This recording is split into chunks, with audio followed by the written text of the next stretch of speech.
Another important guest to get to right now. Tammy Nobles attended the State of the Union address last night. She was in the chamber, and she was there because her daughter was raped and killed by a teenage gang member from El Salvador who was in our country illegally in 2022. And Tammy joins us now. Tammy, what is your response to the president? What would you like to say to him after you listened to his speech last night?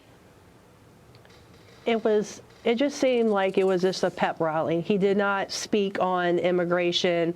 He even mispronounced Laken's name. He did not say anything about the border crisis. The president did say this. It's a moment that's getting a lot of attention when Congresswoman Marjorie Taylor Greene forced him to say Laken Riley's name. And then, like you said, he mispronounced it, saying Lincoln instead. Let's listen. Laken Riley, an innocent young woman who was killed by an illegal. That's right. But how many of thousands of people being killed by illegals?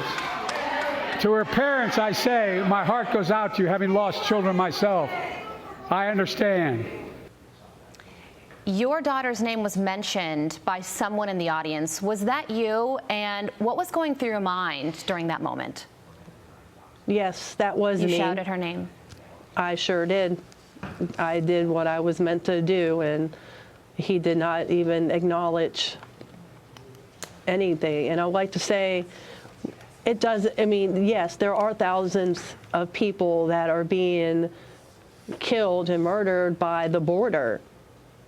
And he just wrote it off like it didn't matter. Like, yeah, we do, you know, trying to make a joke out of it.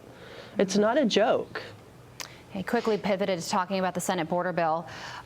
He also said to her parents, to Laken Riley's parents, I say my heart goes out to you, having lost a child myself. I understand. What do you think Laken's parents are going through right now? They are going through what I am going through.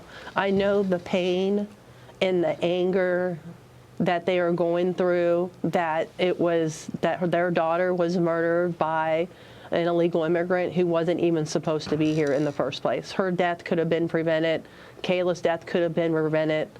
Many other lives could have been prevented if the border was secured. Well, thank you so much for joining us, Tammy. You live every single day making sure that your daughter's name and memory will not be forgotten, and it will not be. Tammy Nobles, thank you.